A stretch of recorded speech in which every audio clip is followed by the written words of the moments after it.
Hello everyone.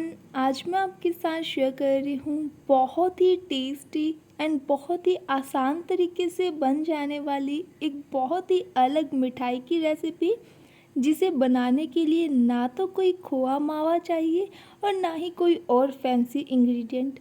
सिर्फ रसोई में पड़े सामान से हम इसे बनाकर तैयार कर लेंगे और गाइस इसका टेस्ट ऐसा होगा कि हर किसी को पसंद आएगा।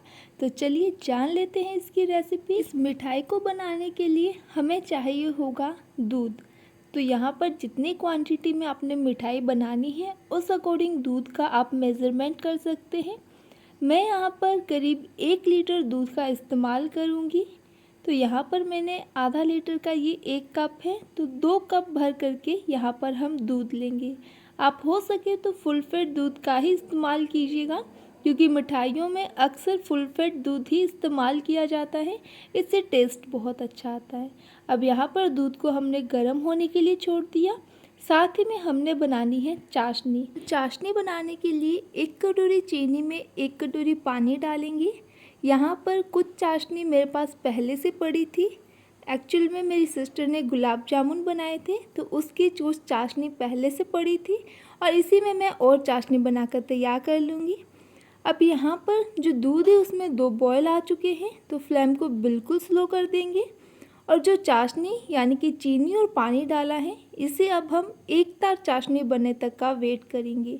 एग्जैक्ट एक तार नहीं बनानी, पर अप्रॉक्स वैसी ही बनानी है, यानी कि चिपचिपी चाशनी बनाकर तैयार करेंगे। तो यहाँ पर हमने चाशनी को बिल्कुल स्लो फ्लेम पे कम से कम 5 से 7 मिनट तक पकने देना है। दूसरी तरफ दूध में बहुत अच्छे से 2 बॉयल से 3 बॉयल आ चुके हैं बिल्कुल स्लो फ्लेम पे।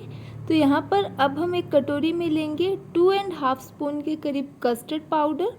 अगर आपके पास कस्टर्ड नहीं है तो आप कॉर्नफ्लावर का भी इस्तेमाल कर सकते हैं, पर अगर कस्टर्ड होगा तो एक अच्छा फ्लेवर आएगा, क्योंकि कस्टर्ड में ऑलरेडी वनीला फ्लेवर ऐड होता है, सो दैट। अब यहाँ पर कस्टर्ड में हम डालेंगे थोड़ा सा ठंडा पानी या ठंडा दूध और इसे अच्छे से मिक्स कर लेंगे। ध्यान रखें, गर्म पानी या गर्म दूध बिल्कुल मत डालें।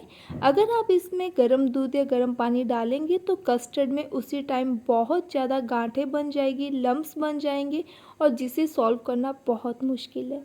तो यहाँ पर कस्टर्ड हमने डाला है और साथ के साथ स्पैचुला चलाते रहना है ताकि कोई भी लम्प्स ना आए।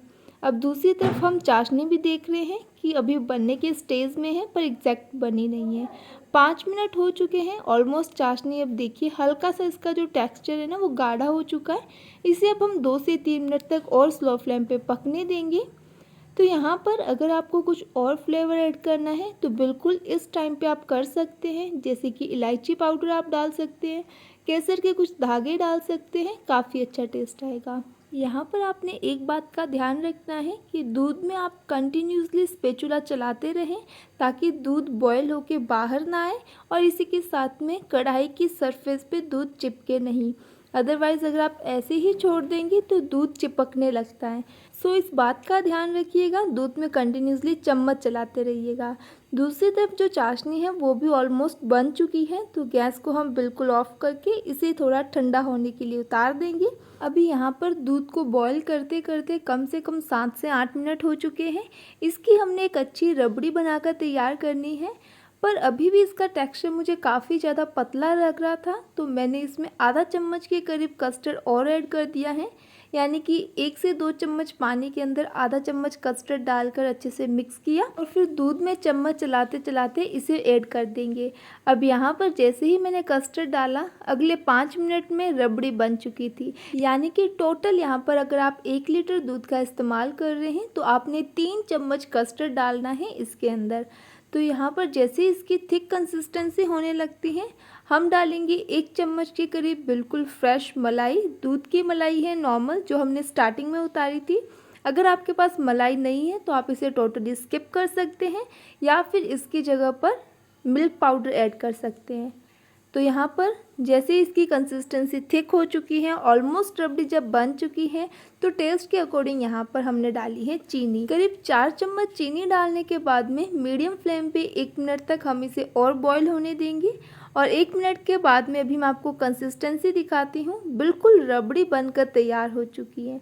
आप चाहें तो बिना कस्टर्ड, बिना कॉर्नफ्लावर के सिर्फ दूध से भी रबड़ी बना सकते हैं, पर उसे बनाने में काफ़ी ज़्यादा टाइम लगेगा और दूध की क्वांटिटी भी काफ़ी ज़्यादा चाहिए होती है। तो कस्टर्ड बिल्कुल सॉर्ट आउट तरीका है। अब हमें चाहिए टोस्ट, जिसे रस्क भी बोलते हैं, और ये करीब 3 पैकेट टोस्ट हम इस्तेमाल करेंगे। अब यहाँ पर कोई भी आप इस तरह की थाली ले सकते हैं या फिर कोई भी किनारों वाला मोल्ड ले सकते हैं, बड़ा बॉल ले सकते हैं। इसके अंदर हम इस तरह से सीक्वेंस वाइज टोस्ट को सेट कर देंगे, कुछ इस तरह से। अब जो चाशनी बनाई थी इसे हमने इसके ऊपर इस तरह से फैला देना है। एक बड़े चम्मच के करीब हम चाशनी इसके ऊपर डालेंगे, यानी कि अच्छे से सभी टोस्ट पर चाशनी जब फैल जाए, अब ऊपर से डाल देंगे रबड़ी जो हमने बनाकर तैयार की है। रबड़ी को थोड़ा ठंडा होने के बाद में डालिएगा, ताकि जो इसकी कंसिस्टेंसी है और भी ज़्यादा थिक हो जाए।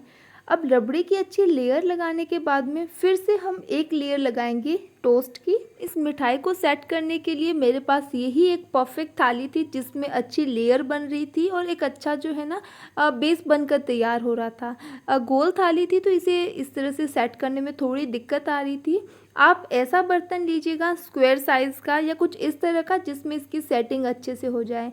अब सेकंड लेयर टोस्ट के लगाने के बाद में फिर से उसी प्रोसेस को रिपीट करेंगे, यानी कि फिर से 1 से 2 चम्मच के करीब चाशनी डालेंगे सभी टोस्ट पर, और ऊपर से लास्ट टाइम में फिर से ऐड कर देंगे रबड़ी। अब यहाँ पर एक अच्छी गार्निशिंग के लिए, अच्छे लुक के लिए कुछ बादाम एंड पिस्ते की कतरन को ऊपर से इस तरह से स्प्रेड करेंगे। ड्राई फ्रूट डालने से इसका लुक बहुत ही ज़्यादा बढ़ जाता है और बिल्कुल 4 चांद लग जाते हैं। ये देखिए, अब यहाँ पर हमने इसे इसी टाइम पर नहीं सर्व करना, कम से कम 2 घंटे के लिए आप इसे सेट होने के लिए छोड़ें। और यहाँ पर मुझे बनाते बनाते काफ़ी रात हो चुकी थी, देर हो चुकी थी, तो मैंने इसे ओवरनाइट फ्रिज में सेट होने के लिए रखा। और पेशेंस के साथ ओवरनाइट इसे फ्रिज में रखने के बाद में सुबह इसके लुक में और भी ज़्यादा 4 चांद लग चुके थे, क्योंकि ये बहुत अच्छे से सेट हो चुकी थी। और इसे कट करने में आप देख सकते हैं कितनी ज़्यादा आसानी से कट हो पा रहा है, यानी कि जो टोस्ट थे काफ़ी हार्ड होते हैं पर वो बहुत ज़्यादा सॉफ्ट हो चुके थे। चाशनी और रबड़ी बहुत अच्छे से सेट हो चुकी है, और इसका टेस्ट गाइस जब आप बनाएंगे ना तब भी पता चलेगा। मार्केट में जो 1000-1500 तक की महंगी महंगी मिठाइयाँ मिलती हैं, बिल्कुल उनकी टक्कर की ये मिठाई थी। सीरियसली गाइस आप एक बार ज़रूर बनाइएगा। मैंने इसकी एक रेसिपी काफ़ी बार यूट्यूब पर देखी थी, पर पहली बार ट्राई किया और पहली बार में इसका रिज़ल्ट ऑसम था। अगर आपने कभी घेवर खाया हो तो मैं आपको बता देना चाहती हूँ कि इसका टेस्ट बिल्कुल घेवर जैसा था, पर घेवर बनाने में बहुत मेहनत लगती है, बहुत इंग्रेडिएंट लगते हैं, पर इसे हमने सिर्फ 2 इंग्रेडिएंट से बनाया है और बहुत ही कमाल की ये टेस्टी मिठाई बनकर तैयार हुई। इसे रस्क केक भी बोलते हैं, कई लोग इसे रस्क पुडिंग भी बोलते हैं, और बहुत ही कमाल का टेस्ट है। आप ज़रूर ट्राई कीजिएगा गाइस। बच्चों की बर्थडे पार्टी के लिए ये बेस्ट डेजर्ट है। इसी के साथ में जब कभी आपका मीठा खाने का मन करे तब भी आप इसे ट्राई कर सकते हैं। वीडियो पसंद आए तो like share subscribe. Thank you.